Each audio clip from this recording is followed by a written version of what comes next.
The hits just keep on coming against P. Diddy, with a string of new civil lawsuits filed against the embattled music icon just this week. But Diddy isn't the only one who's facing some major allegations. Two of his sons, Justin and Christian Combs, are both name-dropped in several civil suits that list Diddy as a defendant. And the accusations against them are pretty serious. The empire of Sean Diddy Combs is collapsing at a speed that feels almost unreal, a dynasty crumbling in plain sight. Once, the name Combs was carved into the pillars of music, wealth, and generational power. Now it echoes in courtrooms and headlines dripping with scandal. The fall isn't just about him anymore. The wreckage is spreading, consuming his sons, threatening to bury an entire bloodline in disgrace. What was once a story of triumph now pulses with something darker: betrayal, corruption, and secrets too heavy to stay hidden. And this is only the beginning. Stay with us, because what comes next will change everything you thought you knew about the Combs dynasty. Allegations against 54-year-old Sean Diddy Combs have dominated headlines for more than a month, and he spent most of that time at the Metropolitan Detention Center in Brooklyn, held on some pretty severe federal charges. Just last month, he was indicted by a grand jury on charges of racketeering conspiracy, sex trafficking by force, fraud, or coercion, and transportation to engage in prostitution. By now, you're familiar with the allegations against Diddy, from gun and drug trafficking to running a years-long sex trafficking scheme. There's honestly too many allegations against him to list. According to some reports, there are thousands of people who say they were assaulted by Diddy. All that remains to be seen, but we do know there are more than a dozen civil suits already filed against him, with more than 100 new suits expected to follow. The pattern throughout all these lawsuits is eerily similar. Diddy and his team would allegedly drug or spike the drinks of victims before Diddy and sometimes others sexually assaulted them. There are also allegations that Diddy forced these victims to have sex with prostitutes as he touched himself. He called these situations freak-offs, and oftentimes he recorded them. Here's where some of the allegations against his son Justin Combs come in. So all this takes us back to February, when Rodney Jones, also known as the producer Lil Rod, filed civil suit against Diddy. In his lengthy lawsuit, Lil Rod straight name drops Justin Combs, describing him as someone who solicits prostitutes, underage girls, and sex workers.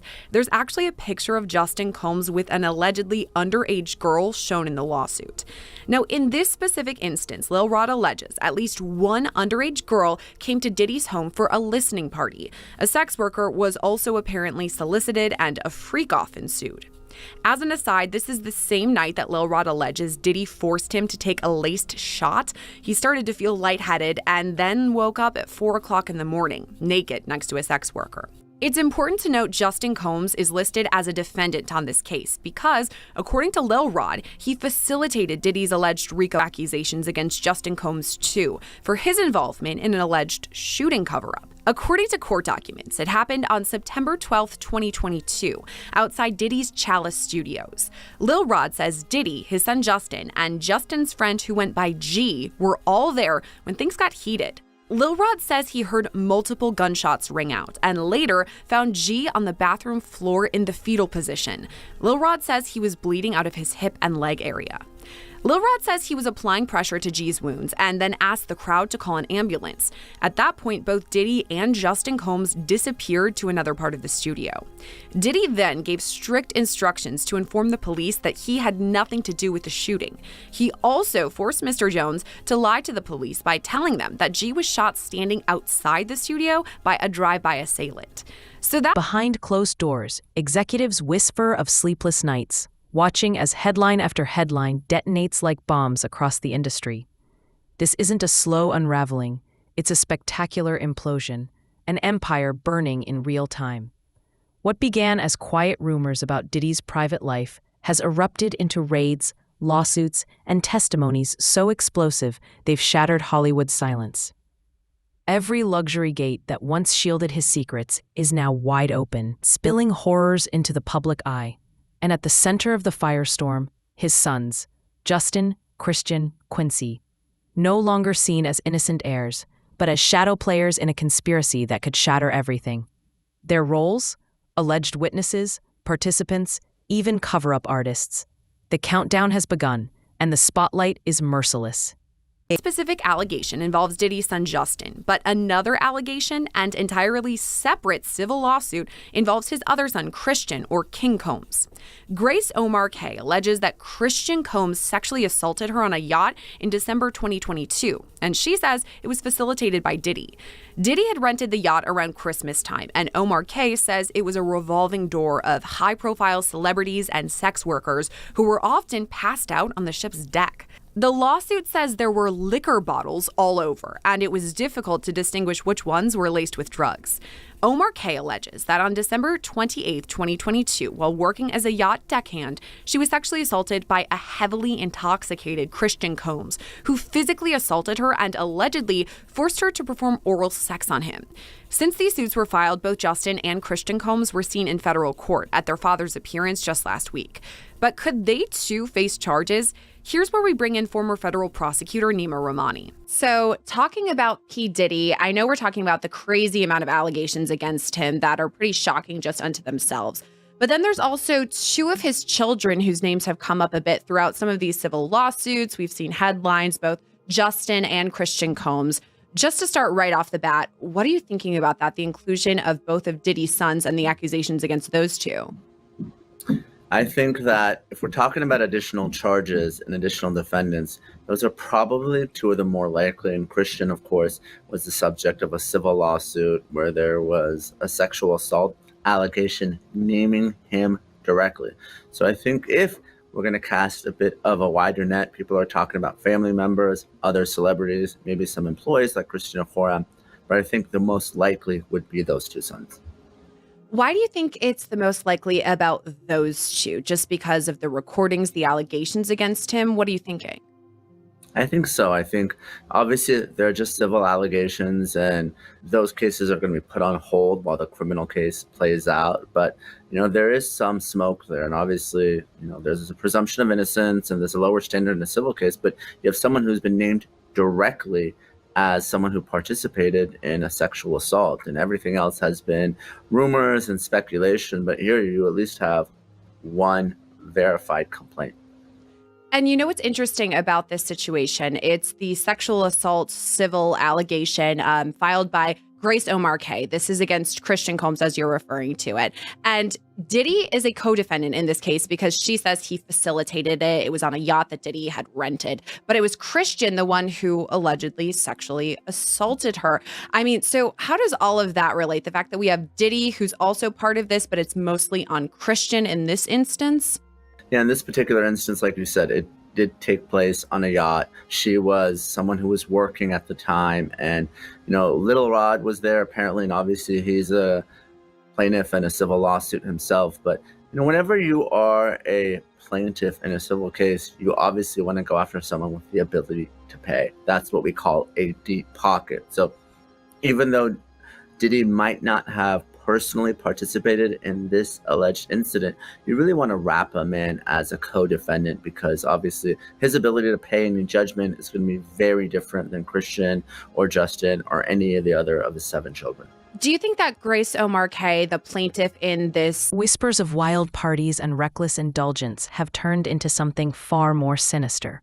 Destroyed devices, hushed payoffs, and cover-ups woven deep into penthouses, private jets, and luxury hotel suites. Prosecutors are now circling, hunting for proof that the Combs sons didn't just stand by, but helped lure victims into traps that became case evidence. If proven, this isn't scandal anymore, it's conspiracy, and the industry feels it. Music pulled from playlists. Fashion brands scrubbing their archives, executives deleting files in panic, all terrified of the evidence buried in their own texts. Because one confession, one son flipping under pressure, could trigger a domino effect powerful enough to take down billion-dollar empires overnight. Yacht criminal or civil lawsuit, rather. Do you think that the feds would reach out to her and ask her about her experience, perhaps? I do, and this is why. Apparently, and obviously I haven't heard them, she has recordings of this incident, audio recordings, and we know how powerful video evidence is. We've talked about it with Cassie Ventura and how that really maybe even shift the direction of this case entirely because, of course, Combs denied everything until CNN got a hold of that video in May. And we're talking about a lawsuit that was filed in April, I believe. And again, I don't know if it's true, but the allegations are that much of this was recorded and there's audio recordings. And if so, and she's saying no, and Christian is moving forward anyway, then you have attempted sexual assault. Talking about audio and video recordings, that's what's huge in this case. I mean, we heard a lot about it from Cassie in her lawsuit, then, of course, Lil Rod, and now confirmed in the federal indictment that the feds are saying, yep, we've got some, and that's what led to this indictment and his charges. But what's interesting is that in Lil Rod's lawsuit, he actually has photos, like screenshots of a recording of Justin Combs, and he says it's allegedly with a sex worker. Do you think that part is incriminating too, that the feds may be looking at that recording? I do. And during Combs' initial appearance before the new judge, Subramanian, there was some discussion of this. And Christian and Justin were in court as well, supporting their father. But the feds were talking about the 96 different electronic devices they seized and the terabytes and terabytes of data. Now, some of it might not be relevant, but some of it may be very much on point. Because going back to Cassie's original allegation, Combs reportedly recorded many of these sex acts. It might have been for his sexual pleasure. It might have been to maintain control over the participants. But whether it's a voluntary recording, whether it's a hotel security camera, whether it's something that Lil Rod, took in a still video or a recording, or whether it's something that a civil plaintiff, a victim of sexual assault, I try not to name them, even though she did out herself in the complaint, took without the knowledge of Christian or others. It's all very, very powerful because oftentimes when you're dealing with sexual assault and sexual abuse, these are things that happen behind closed doors, right? Could be at a home, could be at a hotel. In this case, could be on a yacht. And usually there aren't a whole lot of witnesses to it. So you will have a he said, she said type situation in many, many cases. Well, a recording can really change that narrative because, again, it can really corroborate the story of one side or the other. In regards to Justin specifically and these alleged recordings, audio, all of that, so that's in relation to Lil Rod's lawsuit. He's actually a co-defendant listed quite a few times throughout this. And in addition to him sitting next to this alleged prostitute, we have that photo. There's also allegations that he actually partook in these freak-offs and potentially drugged women. This is something Lil Rod is saying. How would the feds go about proving something like that? I know that's the pattern we've seen across a lot of these civil suits, that women allege Diddy, for instance, drugged them. But now Lil Rod's also pointing the finger at Justin Combs, saying he drugged some of these women. How would the feds then go to look further into that? Yeah, Lil Rod's lawsuit is interesting in that there are many defendants. We talked about Christina Horam, right? Some of the allegations that came out in Lil Rod's lawsuit was Christina, of course, being Combs' right-hand woman. She allegedly had the fanny pack with the drugs that were provided to the sex workers. There are the allegations directly against Justin as well. So whenever you're proving something like this, obviously, you're going to rely on the testimony of witnesses. It could be an independent witness because the sex workers, even though they're participants in a sex act, they won't necessarily be charged, or I don't think they're going to be defendants in the lawsuit if the allegation is that they were forced to perform these sex acts and it wasn't just a commercial transaction. So Once, they were the golden heirs of Bad Boy Records. Justin, the polished face on red carpets, now whispered about as a handler at secret gatherings. Christian, self-crowned as the new King Combs, but suddenly mute, his silence on social media louder than any denial. And Quincy, the actor, the clean one, dragged into the mud simply for being present where shadows stretched longest. Inside their mansions, fear is clawing through the walls. Day and night, the sons beg lawyers for answers, desperate to know whether prison bars could one day slam shut on them. The empire is collapsing brick by brick, assets liquidated, partners fleeing, fan pages flipping into expose archives. What once was flaunted, the jets, the jewels, the endless parties, may soon resurface as evidence, courtroom exhibits that could strip them of everything. And they confirm that the government, quote, has turned over many terabytes of data, including search warrant affidavits. Think about how much material that is. So when you think about that, when you think about how much material has been turned over to the defense, and maybe will still have to be turned over, it is still amazing to me that the defense will be ready for a May 2025 trial. But I tell you what, just keep that in mind. Keep that date in mind for a second. Now, during this hearing this week, there has also been a discussion about Brady material. Now, Brady material is relevant evidence that is favorable to the defense, potentially exculpatory evidence, tending to prove a defendant did not commit the crime. And this is evidence that the prosecution finds out about and has to turn over to the defense. And in their joint letter to the court in anticipation of this hearing this week, the defense argued, quote, that the Brady disclosures failed to meet the minimum constitutional standards to which Mr. Combs is entitled. And so during the hearing, Judge Subramanian asked the prosecution, can you tell me how you're complying with the Brady obligations? To which Assistant United States Attorney Emily Johnson reportedly responded that they are endeavoring to get the defense the information they're requesting, including interrogations the prosecution conducted, and also told the court that they had given the defense files from victim one. Now, based on the description of victim one in the indictment and prosecution filings, this is the victim, by the way, who makes up the sex trafficking charge. I think a fair argument would be that is probably Cassandra Ventura. So when there is a discussion of turning over evidence regarding victim one, potentially Cassandra Ventura, and exculpatory evidence regarding victim one, I have to wonder if this relates back to the argument presented by the defense over the past several months that there is no evidence that victim one is a victim of sex trafficking, rather that she and Combs had this consensual, years-long, toxic, violent relationship. And when you look at the 2016 video that I mentioned before, the defense would say this is not evidence that he was sex trafficking her, but this was just a very unfortunate, disturbing domestic spat.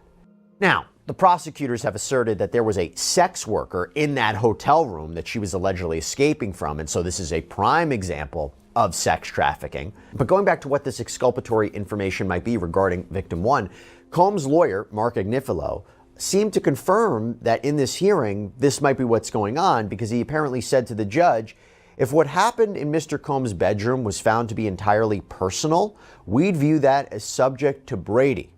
Now, to be clear, we don't know exactly what exculpatory Brady material is being referred to, but I think a fair assessment would be if they're trying to say that everything was consensual, maybe toxic, but consensual between Cassandra Ventura or victim one and Sean Combs, that's exculpatory. Okay, moving on. Also in this hearing, there was an important discussion about a superseding indictment. You see, it's been reported that the prosecutors here have been presenting evidence to a grand jury and that this investigation is ongoing. So it is possible that Combs could be hit with new or amended charges. And so Judge Subramanian asked AUSA Johnson more about this.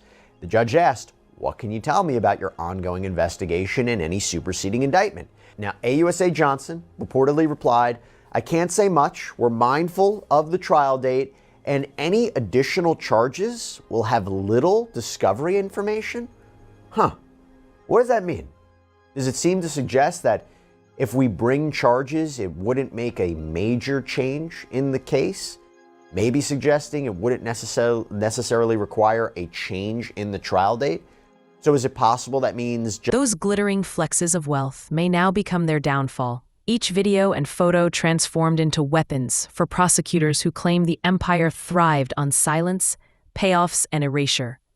And worse, whispers from inside law enforcement hint at sealed testimonies yet to explode, naming more from the Combs inner circle, more threads in the spiderweb.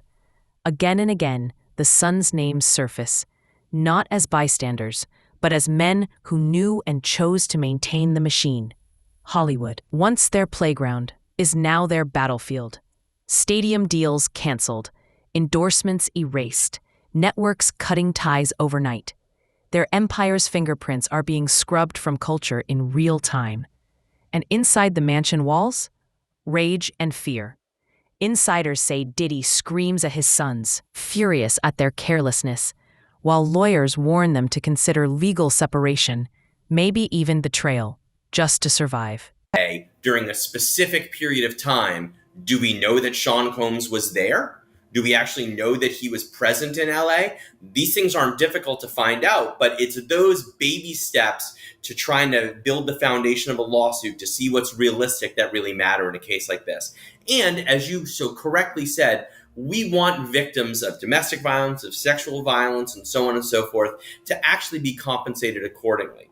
Unfortunately, when we have circumstances where we have somebody famous who's been charged with crimes, we have somebody famous who's been sued, there can be instances where other folks jump on the bandwagon. And I'm not suggesting that's what's happening here, but it is something that everyone needs to look at skeptically.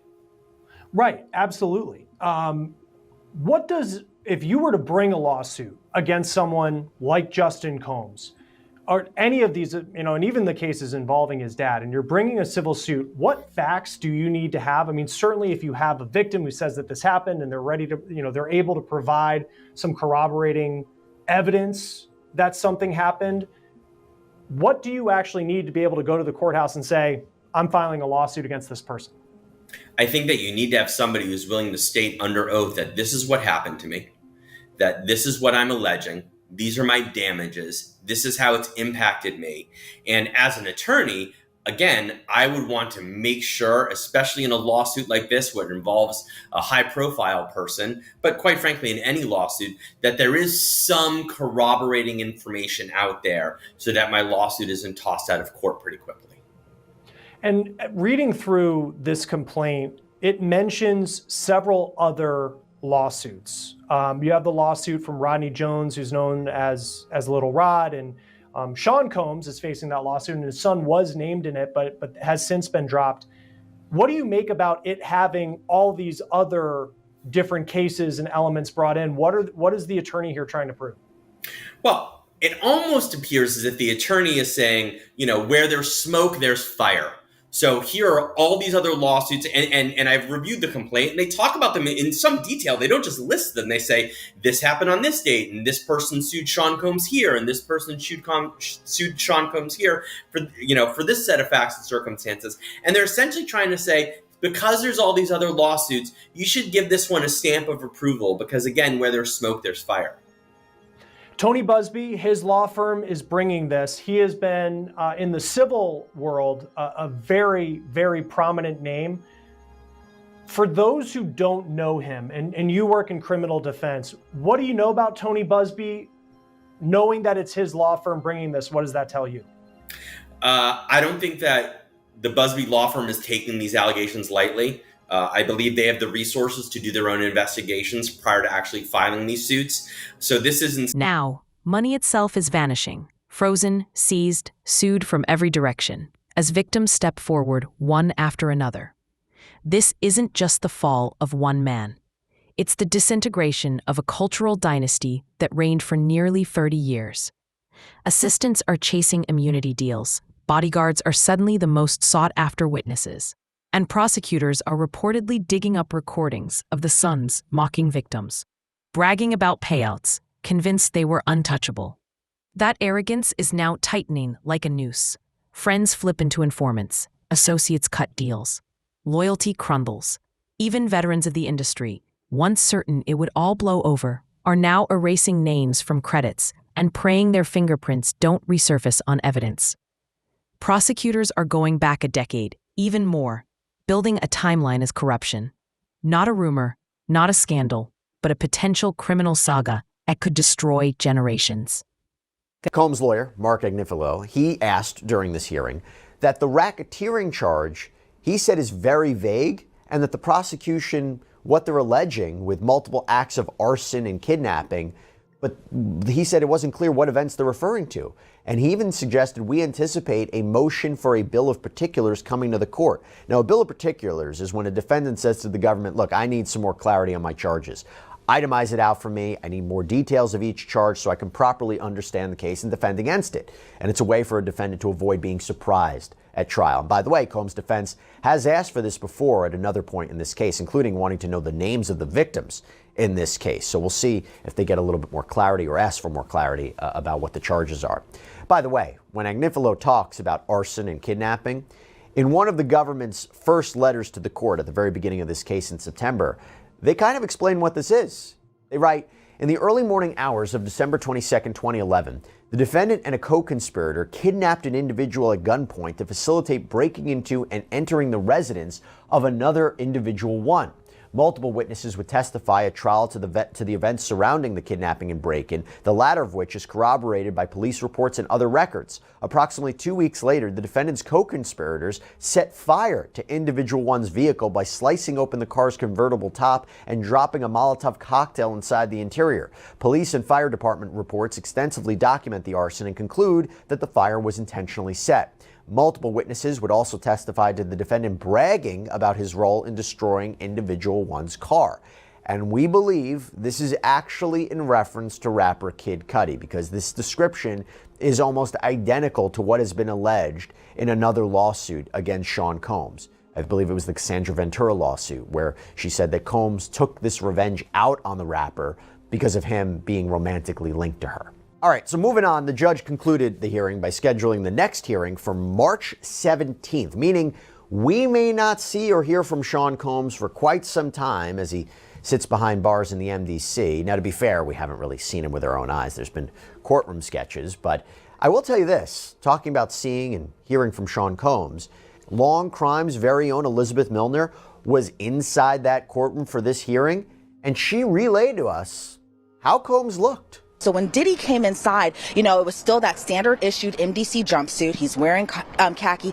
From that video of, I think that was obtained by Daily Mail back in September, of Diddy playing hacky sack in Central Park, to now he appeared just astonishingly thinner, which you can expect to be inside a federal detention center for a couple months now. A lot different from the luxury lifestyle that he was living before, but he appeared very noticeably thinner, and maybe being locked up in detention is starting to wear on him. He appeared grayer a little bit as well too, but again, he appeared just like how you would expect Diddy to appear for a hearing. First of all, I got to call out Elizabeth here because her reporting on this was picked up by the press. A lot of outlets quoted her description of Diddy, so great reporting by her. But also, it's interesting hearing the way that he looked considering what he reportedly said in court too.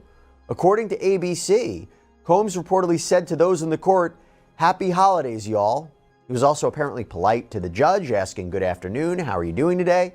So seemingly a positive attitude considering he's locked up for the foreseeable future and, may not be doing great behind bars.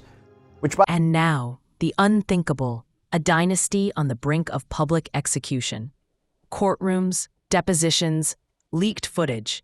The family's private empire is now bleeding out in front of the world.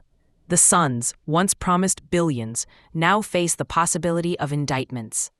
Are they victims of their father's power or enablers of his darkest secrets?